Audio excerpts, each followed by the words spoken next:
എന്തുകൊണ്ടും റെഫറൻസ് ആണ് എനിക്ക് ഒരു മെഡിക്കൽ സീറ്റ് നേടി തന്നത് എന്ന് വേണം പറയാൻ. കാരണം എന്താണെന്ന് വെച്ചാൽ ഞാൻ മിക്ക ദിവസവും റെഫറൻസിന് പോകും. ഞങ്ങൾക്ക് നൈറ്റ് 10 മണി റെഫറൻസ് ഞങ്ങളെ ഹോസ്റ്റലിൽ അലോട്ട് ചെയ്തിരുന്നു. തിരിച്ച് ബസ്സിൽ നമ്മളെ സേഫാക്കി കൊണ്ടുവരുന്നു. അതൊന്ന് ട്രൈ ചെയ്ത് നോക്കണമെന്നുണ്ടായിരുന്നു. പിന്നെ ഇപ്പോൾ എന്താ പറയുക, ഇപ്പോൾ ഒരു ആക്സിഡൻറ്റ് സിറ്റുവേഷൻ നമുക്ക് ഹെൽപ്പ് ചെയ്യാൻ പറ്റുന്നില്ല. അപ്പോൾ ഒരു ആ സിറ്റുവേഷൻ വരികയാണ്. അപ്പോൾ ഒരു ഡോക്ടർ ആയിക്കാൻ നമുക്ക് എന്തെങ്കിലും ഒരു സഹായം ചെയ്യാൻ പറ്റുമെന്ന് തോന്നി. ബോർഡ് എക്സാം ഒന്നും പഠിക്കേണ്ടി വന്നില്ല. ബ്രില്ലിലെല്ലാം കവർ ചെയ്ത് പോയതുകൊണ്ട് ബോർഡ് എക്സാം ആയപ്പോൾ ഈസിയായി. നീറ്റ് ആയപ്പോഴും വലിയ പ്രഷറും സ്ട്രെസ്സും ഒന്നും അധികം ഉണ്ടായില്ല. എല്ലാം സ്മൂത്തായിട്ട് എനിക്ക് പറയാനുള്ളത് വെച്ചാൽ നിങ്ങളുടെ മാർക്ക് വെച്ച് നിങ്ങൾ മറ്റാരുടെ മാർക്ക് കമ്പയർ ചെയ്യാതിരിക്കുക. ഫസ്റ്റ് ഓഫ് ഓൾ അങ്ങനെ കമ്പയർ ചെയ്ത് നമ്മൾ കൂടുതൽ നമ്മളെന്താണ് ഡീമോട്ടിവേറ്റ് ആയി പോവുള്ളൂ. നമുക്കറിയാം സ്റ്റീഫൻ സാർ എല്ലാ എക്സാമിന് ശേഷം പറയുന്ന ഒരു കാര്യമുണ്ട്. Team brilliant Idukki government medical കോളേജിൽ ഒരു സന്ദർശനം നടത്തി. അവിടുത്തെ 1-ാം വർഷ ലെക്ചർ ഹാളിലേക്ക് ബ്രില്യൻറ്റ് ചെന്നെത്തുമ്പോൾ ബ്രില്യന്റിനെ കാത്തിരുന്നത് അഭിമാനകരമായ ഒരു കാഴ്ചയായിരുന്നു.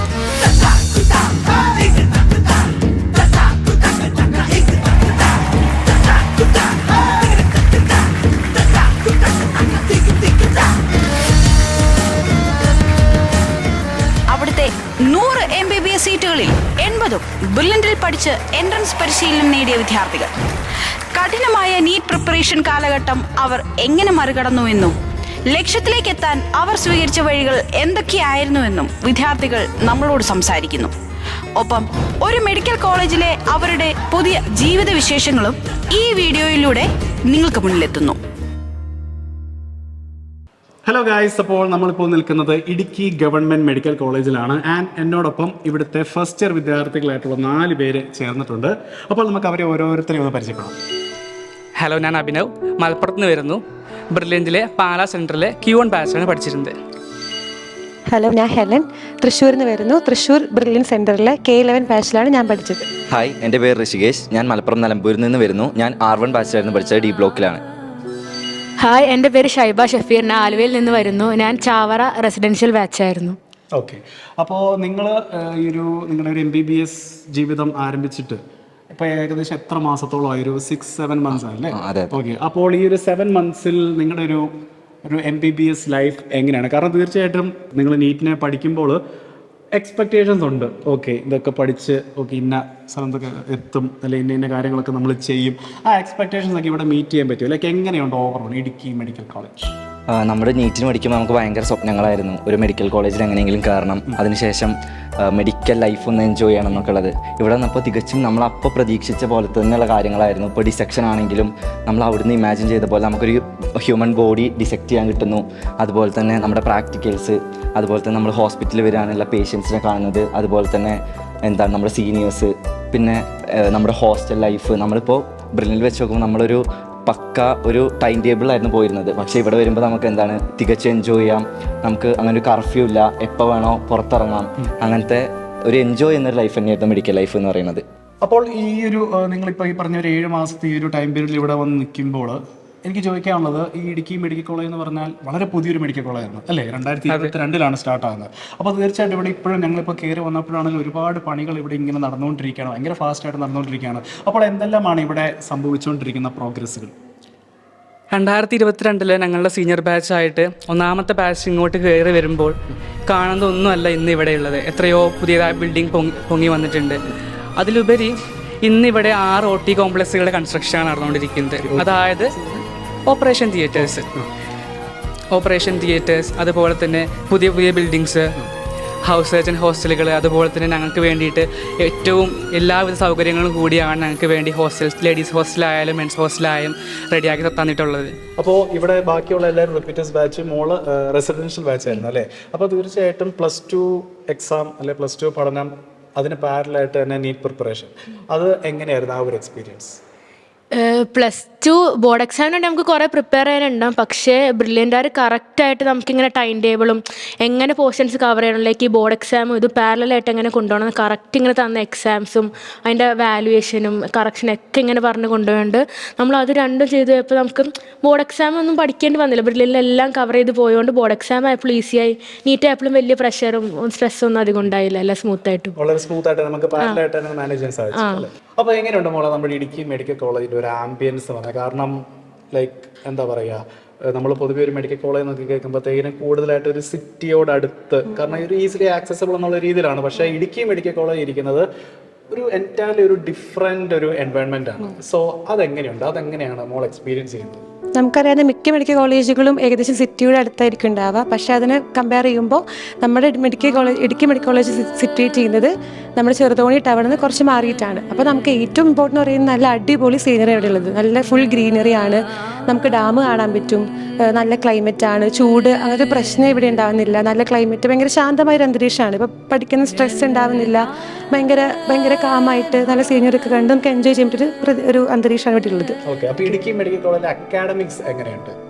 അക്കാഡമിക്സ് വഴിയാണെങ്കിൽ ഇപ്പോൾ ഫിസിയോളജി, ബയോകെം, അനാട്ടമി നമുക്കുള്ളത്. എല്ലാ ഡിപ്പാർട്ട്മെൻറ്റും HODമാരുണ്ട്, അതായത് ഫാക്കൽറ്റീസ് ഉണ്ട്. അതായത് സമയത്ത് റിവിഷനും പോകുന്നുണ്ട്, അതേപോലെ പഠിപ്പ് എല്ലാം അതേപോലെ പോകുന്നുണ്ട്. പ്രാക്ടിക്കൽസ് ആയാലും സ്റ്റഡീസ് ആയാലും എല്ലാം പോകുന്നുണ്ട്. ഇപ്പോൾ പുറകെ നിൽക്കുന്ന പിള്ളേരാണെങ്കിൽ അത് അവർ തിരിച്ചറിഞ്ഞ് അവർക്ക് എക്സ്ട്രാ കെയർ കൊടുക്കുന്നുണ്ട്, എക്സ്ട്രാ ക്ലാസ്സസ് കൊടുക്കുന്നുണ്ട്. മനസ്സിലായില്ലെങ്കിൽ വീണ്ടും ചോദിക്കാം, എക്സ്ട്രാ ക്ലാസ്സസ് എടുത്തിരുന്നുണ്ട്. അതുപോലെ എക്സാംസ് ഇപ്പോൾ ഒരു 2 വീക്ക് കൂടുമ്പോൾ നമുക്ക് എക്സാംസ് നടത്തുന്നുണ്ട്. അപ്പോൾ അതിൽ പക്കാ വാലുവേറ്റ് ചെയ്ത് നമ്മുടെ തെറ്റിനെ തിരുത്തി കണ്ടെത്താൻ ശ്രമിച്ചിരിക്കുന്നുണ്ട്. അപ്പോൾ താങ്കൾ ബ്രില്യൻ്റ് പാലാ സെൻറ്ററിൽ D ബ്ലോക്കിലാണെന്ന് എടുത്തു പറഞ്ഞു അല്ലേ? ഓക്കെ, അപ്പോൾ എങ്ങനെയുണ്ടായിരുന്നു നമ്മുടെ D ബ്ലോക്കിലെ ബ്രില്യൻ്റ് എക്സ്പീരിയൻസ്? D ബ്ലോക്കിലെ എക്സ്പീരിയൻസ് എന്ന് പറഞ്ഞാൽ എൻ്റെ ഹോസ്റ്റൽ നടക്കൽ ഹോസ്റ്റലായിരുന്നു. ബ്രില്യൻ്റ് D ബ്ലോക്കിന് തൊട്ടടുത്തായെന്ന് പറഞ്ഞാൽ എനിക്ക് ട്രാവൽ ചെയ്ത് എപ്പോൾ വേണോ റെഫറൻസിന് ഇരിക്കാം. റെഫറൻസിന് രാത്രി 9-10 മണി വരെ ആണെങ്കിലും ഇരിക്കാം. ഞാൻ കൂടുതൽ റെഫറൻസിൽ നിന്ന് പഠിച്ച ഒരാളാണ്. അതുപോലെ തന്നെ എനിക്ക് ബ്രില്യൻ്റ് ആലോചിക്കുമ്പോൾ തന്നെ എൻ്റെ വാർഡനെയും അതുപോലെ തന്നെ എൻ്റെ ക്ലാസ് ടീച്ചറും, R1 എൻ്റെ ക്ലാസ് ടീച്ചർ ശ്രീലക്ഷ്മി മിസ് ആയിരുന്നു. അതുപോലെ തന്നെ എൻ്റെ വാർഡൻ എന്ന് പറയുന്നത് അജിത് സാറായിരുന്നു. ശ്രീലക്ഷ്മി മിസ്സിനെ കുറിച്ച് പറയുകയാണെങ്കിൽ മിസ്സ് ഭയങ്കര സപ്പോർട്ടീവാണ്. നമുക്ക് എന്ത് പ്രശ്നം ഉണ്ടെങ്കിലും അപ്പോൾ വിളിക്കും. എവിടെയെങ്കിലും മാർക്ക് കുറവാണെങ്കിൽ അപ്പോൾ മിസ്സ് വന്നിട്ട് എന്താണ് പ്രശ്നം, അതിന് വേണ്ട റെമഡീസ് പറഞ്ഞുതരും. അതുപോലെ തന്നെ നമ്മുടെ അജിത് സാറാണെങ്കിലും നമ്മുടെ പ്രോഗ്രസ് കാർഡ് സൈൻ ചെയ്യുമ്പോൾ നമ്മളെ ഒന്ന് ഇവാലുവേറ്റ് ചെയ്ത് എന്തൊക്കെ ഇനി മാറ്റങ്ങൾ വരുത്തണം, എങ്ങനെ ഇനി കൂടുതൽ പഠിക്കണം, ക്വസ്റ്റ്യൻ പ്രാക്ടീസ് കൂടുതൽ വേണോ, NCERT കൂടുതൽ വായിക്കണോ, ഇങ്ങനത്തെ കാര്യങ്ങളൊക്കെ പറഞ്ഞു തന്ന് അതുകൊണ്ടാണ് എനിക്ക് ഈ ഒരു കോളേജിലെത്താൻ സാധിച്ചത്. ഓക്കെ, ഏറ്റവും സ്ട്രൈക്കിംഗ് ആയിട്ടുള്ള ഒരു ഡിഫറൻസ് ചോദിച്ചാൽ എന്താ പറയുക? ബ്രില്യൻ്റിലെ ഒരു ഹോസ്റ്റൽ ലൈഫും ഇപ്പോൾ ഇടുക്കി മെഡിക്കൽ കോളേജിലെ ഹോസ്റ്റൽ ലൈഫ്. ഞാൻ അക്കാഡമിക്സ് അതല്ല ഞാൻ ചോദിക്കുന്നത്, ഞാൻ നമുക്ക് രണ്ടിടത്തും കിട്ടുന്ന ഒരു എക്സ്പീരിയൻസ് അല്ലെങ്കിൽ ഒരു റാപ്പ് എന്ന് പറയുന്നത് എൻറ്റയർലി ഡിഫറെൻ്റ് ആണ്. അപ്പോൾ അതെങ്ങനെയാണ് ഒരു കമ്പാരിസൺ അല്ലെങ്കിൽ ഒരു എന്താ പറയുക, ലൈക്ക് എന്താണ് സ്ട്രൈക്കിംഗ് ആയിട്ടുള്ളൊരു ഡിഫറൻസ് ആയിട്ട് താങ്കൾക്ക് തോന്നുന്നത്? ഇപ്പോൾ നമ്മൾ D ബ്ലോക്കിൽ അല്ലെങ്കിൽ നമ്മുടെ ബ്രില്യൻറ്റിലെ ഹോസ്റ്റൽ ലൈഫ് കമ്പയർ ചെയ്യുകയാണെങ്കിൽ ബ്രില്യൻ്റ് ഹോസ്റ്റൽ എന്ന് പറഞ്ഞാൽ നമുക്കൊരു ടൈം ടേബിൾ അനുസരിച്ചാണ് പോകുന്നത്. പക്ഷേ അതൊരിക്കലും നെഗറ്റീവ് അല്ല. നമുക്ക് ഒരു മെഡിക്കൽ കോളേജിൽ എത്തണമെങ്കിൽ അങ്ങനെ ചെയ്തേ പറ്റുള്ളൂ. അതെ, തീർച്ചയായും. പക്ഷേ അത് നമ്മൾ ആസ്വദിച്ച് പഠിക്കുകയാണെങ്കിൽ നമുക്കൊരു നല്ല മെഡിക്കൽ കോളേജിൽ എത്തുകയാണെങ്കിൽ ഇവിടുത്തെ ഹോസ്റ്റൽ എന്ന് പറഞ്ഞാൽ നല്ല ഹോസ്റ്റലാണ്. പക്ഷേ ബ്രില്യൻ്റ് നമുക്ക് നല്ല ഫുഡ്, നമുക്ക് അറിയാലോ അടിപൊളി ഫുഡായിരിക്കും. ഇവിടെ വരുമ്പോൾ നമുക്ക് അതിൻ്റേതായ മാറ്റങ്ങൾ ഉണ്ടെങ്കിൽ പോലും നമ്മൾ ഫ്രീ ആണ്. നമുക്ക് വേണമെങ്കിൽ ഒന്ന് പുറത്ത് പോവാം. പിന്നെ നമ്മൾ കൂടുതൽ ഫ്രീ ആയിരിക്കും ഇവിടെ. നമ്മളെ പല സ്റ്റുഡൻസും ചെയ്യുന്ന ഒരു മിസ്റ്റേക്ക് എന്ന് ഞാൻ അതിനെ പറയത്തില്ല, ബട്ട് സ്റ്റിൽ ചിലർ ചെയ്യുന്നൊരു കാര്യമാണ്, അവർക്ക് എന്തെങ്കിലും ഡൗട്ട് തോന്നിയാൽ അതിനെ ചെന്ന് കാണേണ്ട പ്രൊഫസർമാരോടോ അല്ലെങ്കിൽ കോർഡിനേറ്റർമാരോടോ അത് പറയാതിരിക്കുക. എന്ന് വെച്ചാൽ നിസ്സാരമായിട്ടുള്ള ഡൗട്ടായിരിക്കും, ഇതൊക്കെ ഞാൻ എങ്ങനെയാണ് ചെന്ന് അവരോട് ചോദിക്കുന്നത്. ആ ഒരു ചെറിയൊരു കോംപ്ലക്സ് ഒക്കെ അടിച്ച് ചിലരങ്ങനെ ചോദിക്കാറ്, അങ്ങനെ ഇൻസിഡൻസ് ഞാൻ കേട്ടിട്ടുണ്ട്. മോളുടെ ഒരു എക്സ്പീരിയൻസ് എങ്ങനെയായിരുന്നു? അങ്ങനെയാണ്, എന്താണ് അവിടെ ശരിക്കും ഒരു ഡൗട്ട് വന്നാൽ നിങ്ങൾ ചെയ്യേണ്ടത്? ഇപ്പം എനിക്കിങ്ങനെ ഓൾമോസ്റ്റ് കുറേ കാര്യങ്ങൾ ഇങ്ങനെ ഡൗട്ട് തോന്നുമായിരുന്നു. ഇപ്പോൾ കുറേയൊക്കെ ഇങ്ങനെ ക്ലിയർ ചെയ്യും. ഇടയ്ക്ക് ചോദിക്കാനൊക്കെ ഒരു പേടി തോന്നുമെങ്കിലും ഇങ്ങനെ പ്രൊഫസേഴ്സിൻ്റെ അടുത്ത് പോകുമ്പോൾ അവർ ഭയങ്കര അപ്രോച്ചബിളായിട്ട് തോന്നി. അവർ നന്നായിട്ട് ക്ലിയർ ചെയ്തും തരും. അപ്പോൾ ഇങ്ങനെ ഓരോ ഡൗട്ട് ക്ലിയർ ചെയ്യുമ്പോൾ നമുക്ക് തന്നെ വരുന്ന കോൺസെപ്റ്റ് മനസ്സിലാക്കാൻ വേണ്ടി അത് ഭയങ്കര ഉപകാരപ്പെടും. അപ്പോൾ നമ്മൾ മാക്സിമം ഡൗട്ടൊക്കെ അപ്പം ക്ലിയർ ചെയ്ത് പോയി കഴിഞ്ഞാൽ നമുക്കും ഭയങ്കര യൂസ്ഫുൾ ആയിരിക്കും. അപ്പോൾ നമുക്ക് നന്നായിട്ട് പഠിച്ചു പോകാൻ പറ്റും. അപ്പോൾ താങ്കളുടെ എക്സ്പീരിയൻസ് എങ്ങനെയുണ്ട് നമ്മുടെ ബ്രില്യൻ്റ് ഫാക്കൽറ്റീസ് ഒക്കെ ആയിട്ടുള്ള, അല്ലെ ബ്രില്യൻ്റിൻ്റെ ഒരു കോച്ചിങ് മെത്തേഡ് എങ്ങനെയുണ്ടായിരുന്നു? ബ്രില്യൻ്റിലെ കോച്ചിങ്ങിനെ പറ്റി പറയുമ്പോൾ ഞാൻ 7 മണി ബാച്ചായിരുന്നു. എൻ്റെ ഹോസ്റ്റൽ എന്ന് പറയുമ്പോൾ പാലാ ഹൗസാണ്. അപ്പോൾ വളരെയധികം ഡിസിപ്ലിന് ഇമ്പോർട്ടൻസ് കൊടുക്കുന്ന ഒരു കോച്ചിങ് സ്റ്റൈലാണ് ബ്രില്യൻ്റ് എനിക്ക് ഫീൽ ചെയ്തിട്ടുണ്ട്. ഞങ്ങൾ കൃത്യമായിട്ട് 6:40 ആകുമ്പോൾ എനിക്ക് ഡെയിലി എൻ്റെ പാലയിലാണ് എൻ്റെ ഹോസ്റ്റലുള്ളത്, മുത്തോലിയിലാണ് ക്യാമ്പസ്. അപ്പോൾ ഡെയിലി എനിക്ക് 6:40 ആകുമ്പോഴേക്കും ബസ് വരുന്നു, കൃത്യമായിട്ട് അവിടെ നമ്മുടെ ക്യാമ്പസിലെത്തുന്നു. അവിടെയാണ് ബ്രേക്ക്ഫാസ്റ്റ് ഉള്ളത്. ഒരു ദിവസം പോലും ബ്രേക്ക്ഫാസ്റ്റ് 5-10 മിനിറ്റ് ലേറ്റ് ആയിട്ടില്ല. നമുക്ക് ഓൺ ടൈമിൽ ബ്രേക്ക്ഫാസ്റ്റ് പ്രൊവൈഡ് ചെയ്യുന്നു. നേരെ 7 മണിക്ക് നമ്മൾ ക്ലാസ്സിലോട്ട് എത്തുന്നു. ഇതേപോലെ 2 മണിക്ക് ക്ലാസ് കഴിയുന്നു. റെഫറൻസിനൊരു സൗകര്യം. എന്തുകൊണ്ടും റെഫറൻസാണ് എനിക്ക് ഒരു മെഡിക്കൽ സീറ്റ് നേടിത്തന്നത് എന്ന് വേണം പറയാൻ. കാരണം എന്താണെന്ന് വെച്ചാൽ ഞാൻ മിക്ക ദിവസവും റെഫറൻസിന് പോകും. ഞങ്ങൾക്ക് നൈറ്റ് 10 മണി റെഫറൻസ് ഞങ്ങളെ ഹോസ്റ്റലിൽ അലോട്ട് ചെയ്തിരുന്നു. തിരിച്ച് ബസ്സിൽ നമ്മളെ സേഫാക്കി കൊണ്ടുവരുന്നു. ഒരു ദിവസം എങ്ങനെയാണോ കൊണ്ടുപോകേണ്ടത്, ഒരു നീറ്റ് ആസ്പിരൻ്റ് എങ്ങനെയാണോ ഒരു ദിവസത്തെ കാണേണ്ടത് എന്ന് ബ്രില്യൻ്റ് നമുക്ക് പഠിപ്പിച്ചു തരുന്നുണ്ട്. ഓക്കെ അപ്പോൾ ഈ റെഫറൻസ് എനിക്ക് ഇരിക്കുന്ന കാര്യം പറഞ്ഞല്ലോ. അപ്പോൾ തീർച്ചയായിട്ടും നമ്മൾ അതുപോലെ കണ്ടിന്യൂസ് ആയിട്ട് നമ്മളിങ്ങനെ പഠിച്ചുകൊണ്ടിരിക്കുകയാണ്. ഏറ്റവും എളുപ്പം എന്ന് അല്ലെങ്കിൽ നമ്മുടെ ഒരു കംഫർട്ട് സോൺ എന്ന് തോന്നിയൊരു സബ്ജക്റ്റ് ഉണ്ടായിരുന്നോ? എനിക്ക് കെമിസ്ട്രി ആയിരുന്നു. എടുത്തു പറയുകയാണെങ്കിൽ ഓർഗാനിക് കെമിസ്ട്രി ആയിരുന്നു എൻ്റെ ഫേവറേറ്റ് സബ്ജക്റ്റ്. ഓക്കെ, എന്തെങ്കിലും പർട്ടിക്കുലർ റീസൺ ഉണ്ടോ അതിന്? പർട്ടിക്കുലർ റീസൺ എന്ന് വെച്ചാൽ ഒന്നും ബൈ ഹാർട്ട് ചെയ്യുന്നതിനുപരി നമുക്ക് കോൺസെപ്ച്വലായി ലേൺ ചെയ്യാൻ പറ്റിയൊരു ഏരിയയാണ് ഓർഗാനിക് കെമിസ്ട്രി. റിയാക്ഷൻ മെക്കാനിസം ആയാലും എങ്ങനെയാണ് ഒരു റിയാക്ഷൻ നടക്കുന്നതെന്ന് മനസ്സിലാക്കിയാൽ നമുക്ക് അതിൻ്റെ ബാക്കി എല്ലാതും റിയലൈസ് ചെയ്യാൻ പറ്റും. അതുപോലെ ക്വസ്റ്റ്യൻസിലൂടെ നമുക്ക് ഓർഗാനിക് കെമിസ്ട്രി ഈസിയർ ആക്കാൻ പറ്റി. ശരിക്കും ഈ MBBS എന്ന് പറഞ്ഞ ഒരു ഡ്രീം അത് എങ്ങനെയാണ് തുടങ്ങിയത്? അതിൻ്റെ ഒരു സ്റ്റാർട്ടിങ് പോയിന്റ് എവിടെ നിന്നായിരുന്നു?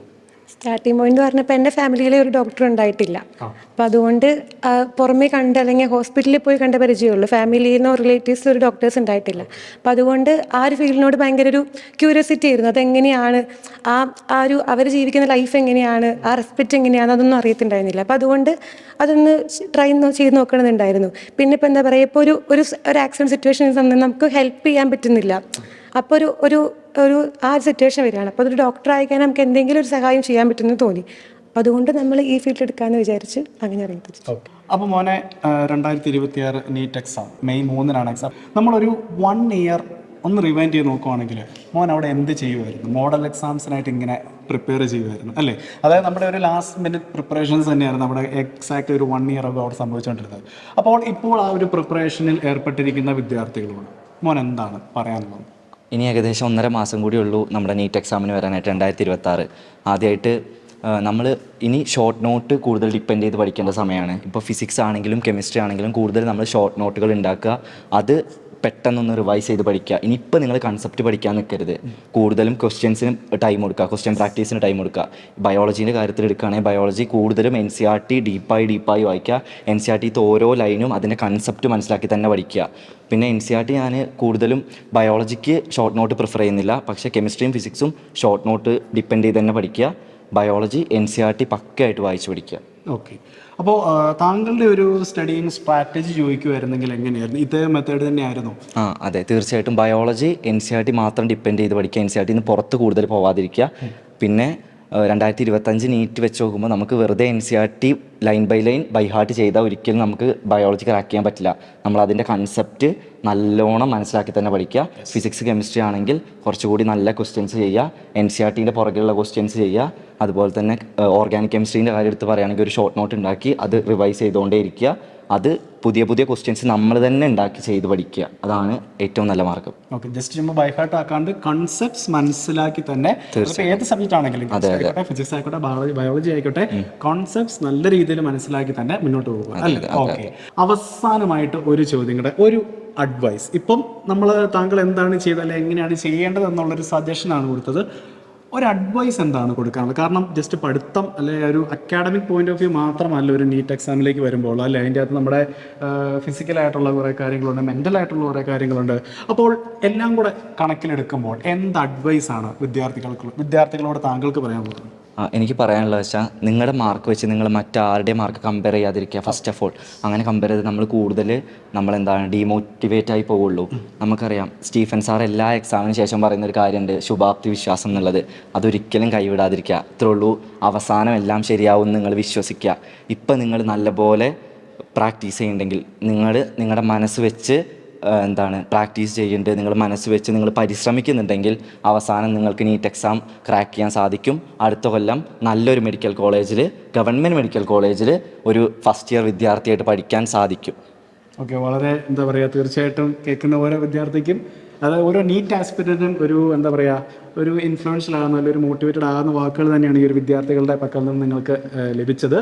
അപ്പോൾ ഇവരെല്ലാം പറഞ്ഞ പോലെ തന്നെ കോൺസെപ്റ്റ്സ് എല്ലാം തന്നെ മനസ്സിലാക്കി പഠിക്കുക, stressed ആകാതിരിക്കുക, be optimistic and put your 100% effort to it. അപ്പോൾ മക്കളെ നമുക്കൊരു ഓൾ ദി ബെസ്റ്റ് കൊടുത്താലോ? ഓക്കെ, അപ്പോൾ നീറ്റ് 2026 എഴുതാൻ പോകുന്ന എല്ലാ വിദ്യാർത്ഥികൾക്കും all the best. Brilliant Study Center, India's #1 coaching center for NEET and JEE.